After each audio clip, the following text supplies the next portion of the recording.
Bullied teen stands up for Outcast. Those 5 words had been scrawled across the community board in the school hallway, a headline from last year's school newspaper that no one remembered anymore. No one except Elijah Matthews, who stood frozen before it, his fingertips grazing the yellowed paper as students rushed past him in the crowded corridor. The words felt like they were written about someone else, someone braver than he could ever hope to be. The late September air whistled through the poorly sealed windows of Westlake High, carrying with it the scent of fallen leaves and approaching rain. Elijah tugged his worn hoodie tighter around his thin frame, trying to make himself invisible, as he always did. 16 years old and already a master of disappearing in plain sight. "Hey, Matthews, didn't think you'd show your face today after yesterday's science presentation."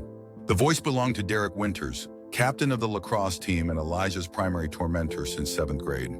"Stuttering so bad, Mr. Peterson probably needed subtitles." Laughter erupted from Derek's circle, the sound bouncing off the metal lockers like tiny daggers.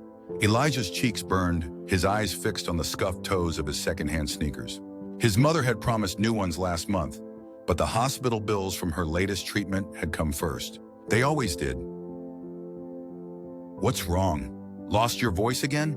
Derek stepped closer, deliberately knocking Elijah's backpack from his shoulder. Books scattered across the hallway floor, pages fluttering like wounded birds. Elijah's hands trembled as he crouched to gather his belongings, his vision blurring with unshed tears. "Not here. Not now." He'd promised himself he wouldn't let them see him cry again. "Mr. Winters," the deep voice of Principal Montgomery cut through the commotion. "My office. Now." Derek's smile faltered, but only momentarily. "Just helping Matthews pick up his stuff, sir." "Right, Eli?" Principal Montgomery's gaze remained steady. "Now, Mr. Winters." As Derek sauntered away, throwing one last smirk over his shoulder, Elijah felt Principal Montgomery's hand briefly touch his shoulder. "You all right, son?"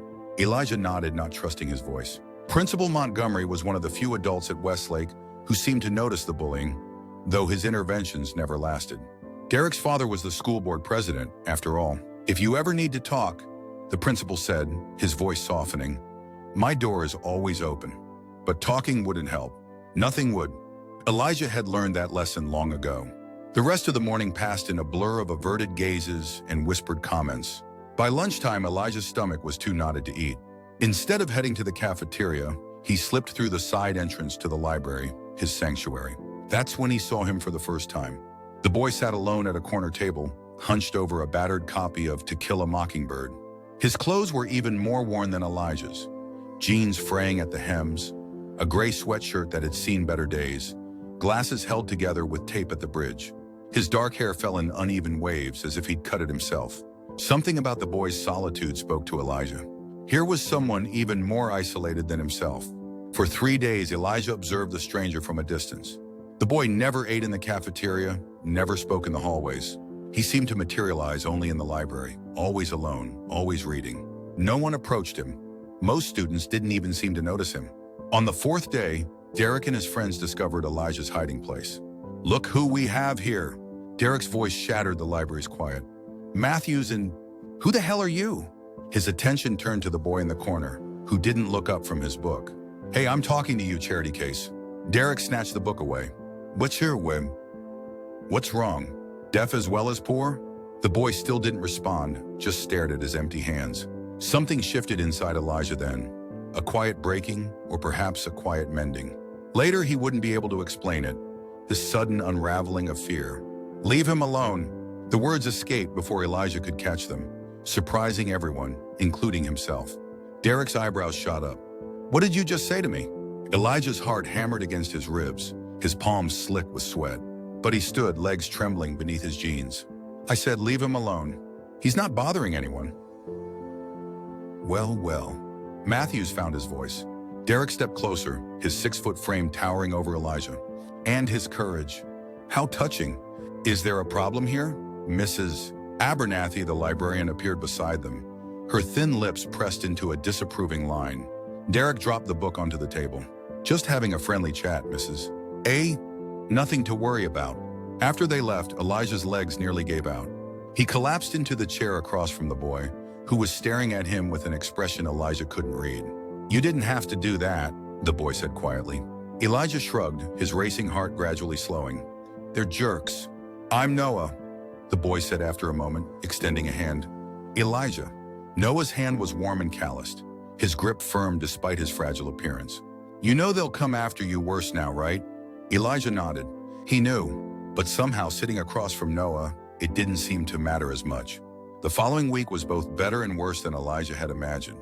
Worse because Derek's taunts had escalated to physical shoves in the hallway, tripped feet in the cafeteria, and once, a painful shoulder check that sent Elijah sprawling into the lockers hard enough to leave a bruise. Better because, for the first time since starting high school, Elijah wasn't alone. Noah was quiet but surprisingly funny once he opened up. He had a dry wit that caught Elijah off guard, making him laugh when he least expected it. They met in the library every day, gradually moving from silence to conversation. Why do you let them treat you like that? Noah asked one afternoon as Elijah dabbed at a cut on his lip from where he'd bitten it after being tripped in gym class. Elijah shrugged. What am I supposed to do? Fight back? There's 5 of them and 1 of me. And Derek's dad is the school board president, I know. Noah closed his book. But there are other ways to fight. Like what? Noah's eyes, magnified behind his glasses, held something Elijah couldn't identify. You stood up for me. Why? The question caught Elijah off guard. I don't know. I couldn't watch it anymore. Exactly, Noah said. Sometimes standing up is just refusing to stay silent. The next day, Noah wasn't in the library. Elijah waited through lunch period, anxiety growing with each passing minute. By the time the bell rang, signaling 5th period, his stomach was in knots. Had something happened to Noah? Had Derek and his friends found him somewhere else?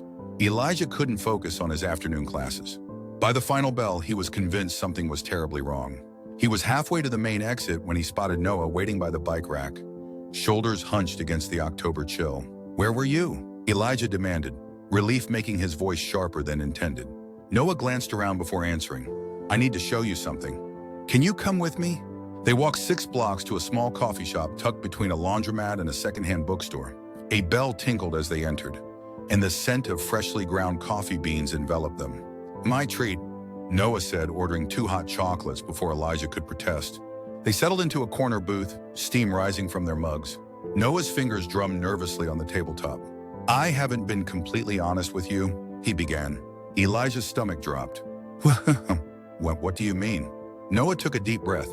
I don't actually, he faltered, then reached into his pocket and pulled out a small leather wallet. He flipped it open to reveal a driver's license. My name isn't Noah Jensen. It's Noah Montgomery. Elijah stared at the ID, confusion washing over him. Montgomery? Like Principal Montgomery. He's my father. The hot chocolate turned bitter on Elijah's tongue. I don't understand. Noah, if that was even his real name, ran a hand through his messy hair. My dad became concerned about reports of bullying at school. The official complaints didn't match what he was seeing. Kids were suffering, but no one was speaking up. So he sent you to spy on us? Hurt and betrayal lanced through Elijah's chest. No, not exactly. Noah leaned forward. He suggested I might spend some time at the school undercover to experience it firsthand. See what was really happening when teachers weren't around. And what? I was your research project? Elijah's voice cracked. At first I was just observing. But then, Noah's eyes met his. Then I saw how they treated you. How brave you were, even when you were terrified. When you stood up for me in the library, a complete stranger. That wasn't part of any plan. Elijah felt sick. The one person he'd thought understood him, the one friend he'd made, had been living a lie. He stood abruptly. I have to go. Elijah, wait! But Elijah was already pushing through the door, the little bell announcing his exit with the same cheerful tone that had welcomed him. Outside, the sky had darkened with storm clouds, matching the turbulence in Elijah's heart. He walked quickly, not caring where he was headed, just needing to put distance between himself and Noah's revelation. Rain began to fall, fat drops that quickly soaked through his hoodie. By the time he reached the park 3 blocks from his apartment, he was drenched, his tears indistinguishable from the rainwater streaming down his face. He collapsed onto a bench, lungs burning. How could he have been so stupid? Of course, someone like Noah, well-spoken, confident despite his appearance, wouldn't genuinely want to be friends with someone like him. It had all been an act, a school project on bullying with Elijah as the unwitting subject. Elijah! Noah's voice cut through the downpour. He was running across the wet grass, glasses foggy with rain, his gray sweatshirt plastered to his thin frame. Elijah turned away. "Leave me alone, please," Noah panted, stopping before the bench. "Just let me explain." "There's nothing to explain. You lied to me."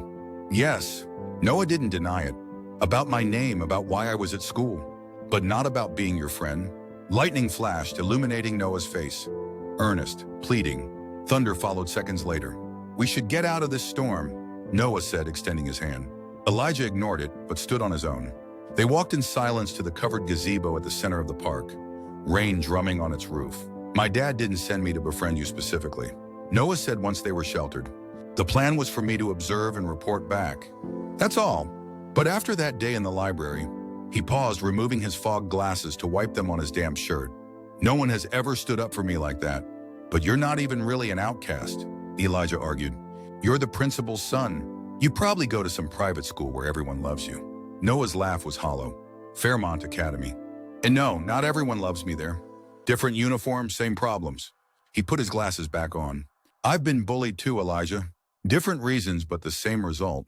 That's why Dad's so passionate about stopping it. He's seen what it did to me." Rain continued to fall, creating a curtain of water around the gazebo.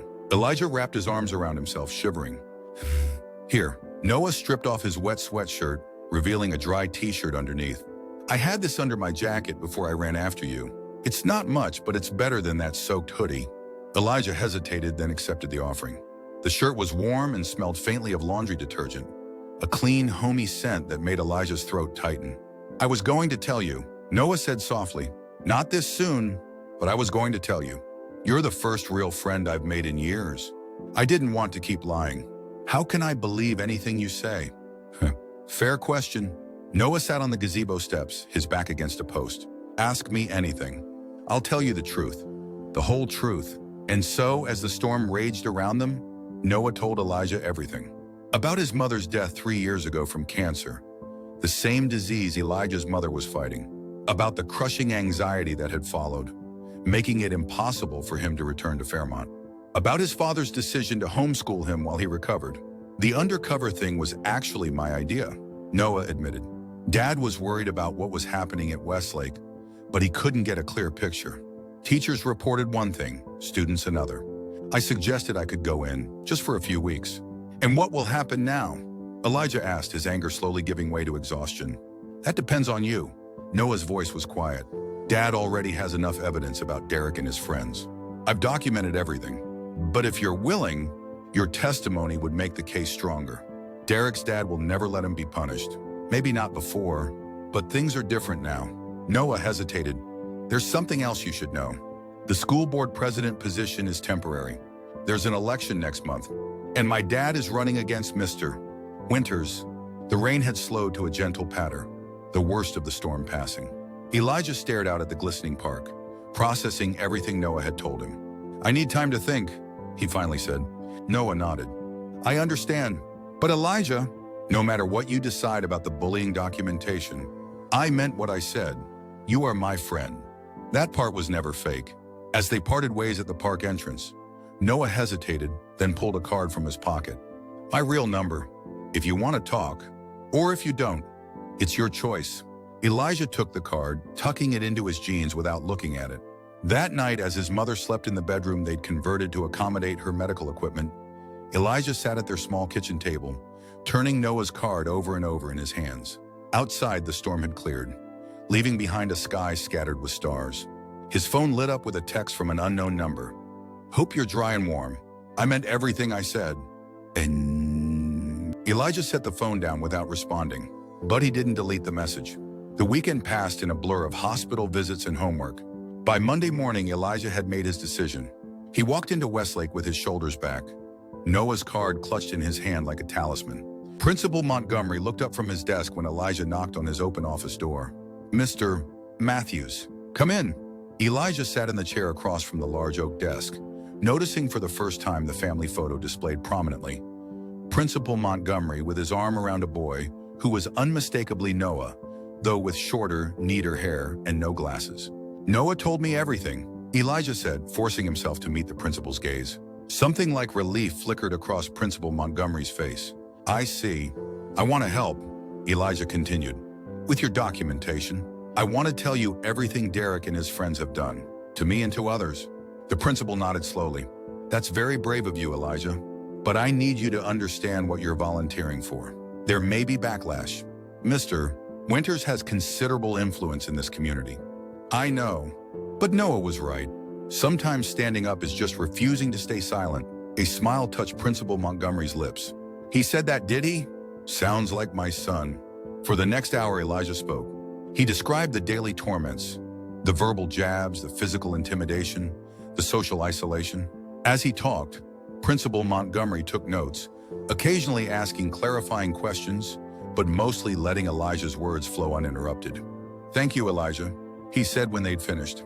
This will help immensely, and I promise you there will be consequences. What happens now? Now I present this evidence to the school board, including Mr. Winters. Principal Montgomery's expression was resolute, and I think it's time Noah returned to being himself. His ... experiment has yielded what we needed. Elijah nodded, unexpected disappointment washing over him. Of course, Noah wouldn't need to maintain his disguise anymore. The mission was accomplished. Their friendship had served its purpose. As if reading his thoughts, Principal Montgomery added, Noah was quite adamant about one thing when he reported back to me. He considers you a true friend, Elijah. The first he's made since his mother died. That means more to him and to me than you might realize. The principal's words stayed with Elijah throughout the day. Noah wasn't in the library at lunch, nor did Elijah expect him to be. The undercover operation was over. Noah Montgomery would return to his real life, and Elijah Matthews would return to his. Except as Elijah discovered the next morning, nothing would be that simple.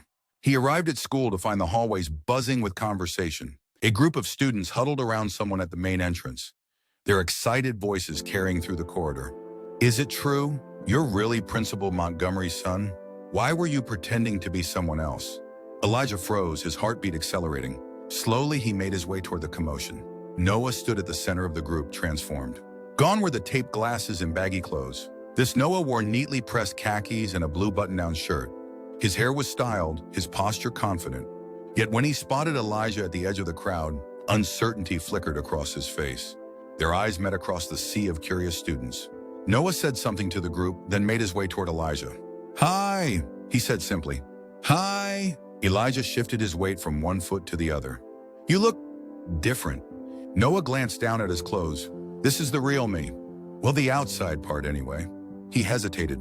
Did you get my text? Elijah nodded. He'd received several more messages over the weekend, none of which he'd answered. I meant what I said, Elijah. About being friends, about wanting to talk to you. Noah's voice dropped. Dad told me you came forward. That was incredibly brave. Before Elijah could respond, Derek's voice cut through the hallway. Well, look who it is. The spy in his pet project. Derek approached, flanked by his usual followers.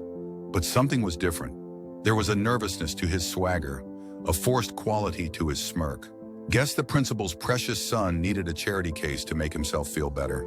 Derek continued, but the usual bite was missing from his words. Noah turned slowly to face him. Actually, Derek, I needed evidence. Evidence of systematic bullying that the school board, including your father, has been ignoring for years. Derek's confidence faltered. You don't know what you're talking about, don't I? I have documentation of 17 separate incidents involving you and your friends. Incidents that will be presented at tonight's school board meeting. Noah's voice remained calm, but there was steel beneath his words. Your father can't protect you this time. Color drained from Derek's face. Your dad will see everything, including the video of you shoving Elijah into the lockers last week. Did you know the school installed new security cameras over the summer? They catch a lot more than the old ones did. For the first time, Elijah saw real fear in Derek's eyes. This isn't over, Derek muttered, but the threat sounded hollow even to his own ears. He retreated, his friends trailing behind him in confused silence. When they were gone, Elijah turned to Noah. There's really video? Noah nodded. Dad had the new system installed after the budget was approved last spring. Derek and his friends had no idea they were being recorded. The first warning bell rang, signaling 5 minutes until class. Will you be at the board meeting tonight? Noah asked. Elijah hesitated. I don't know if I should. You don't have to speak. Just being there. It would mean a lot. To me and to my dad. I'll try, Elijah said, not quite a promise, but not a refusal either. As they parted ways for class, Elijah realized something had shifted inside him. The constant knot of anxiety in his stomach had loosened. For the first time in years, he walked through Westlake's hallways without hunching his shoulders or averting his eyes. That evening, Elijah sat beside his mother on their worn couch, trying to find the words to explain everything that had happened. "There's a school board meeting tonight," he finally said, "about the bullying. Principal Montgomery asked if I would attend." His mother studied him, her face thin but her eyes sharp as ever. "The bullying you told me had stopped?" Elijah looked down at his hands. "I didn't want you to worry. With everything else." She reached out, her fingers cool against his cheek. "Elijah, your father and I named you after a prophet who stood up to power when no one else would. You are stronger than you know." "I met someone," Elijah said suddenly. "A friend. His name is Noah. He's Principal Montgomery's son." A smile touched his mother's lips. "A friend, Is this the first time you've mentioned a friend since middle school?" Elijah felt heat rise to his cheeks. "It's not like that. He was undercover, trying to document the bullying. But we connected." "Undercover? My goodness." His mother laughed softly. "Sounds like there's quite a story here." "Yeah," Elijah admitted. There is." They talked for nearly an hour, Elijah revealing everything. The bullying, Noah's deception, the friendship that had formed despite it all. When he finished, his mother was quiet for a long moment. "You should go to that meeting," she finally said.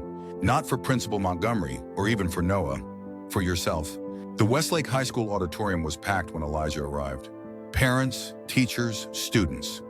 It seemed the entire community had turned out for what many expected to be a contentious meeting. Noah spotted him from the front row and waved him over to an empty seat saved between himself and Principal Montgomery. "You came," Noah whispered as Elijah sat down. "I came," Elijah confirmed.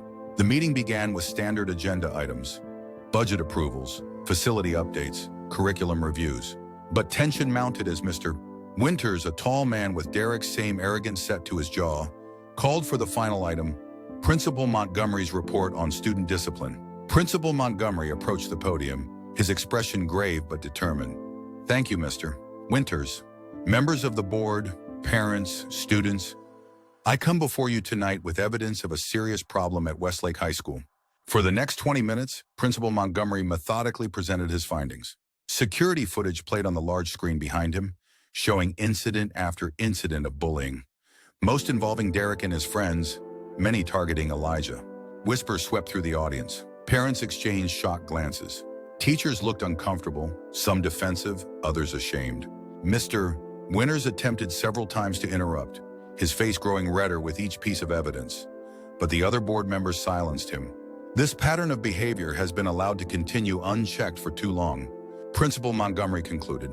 "I am recommending immediate disciplinary action for the students involved, along with a comprehensive anti-bullying program implemented across all grade levels."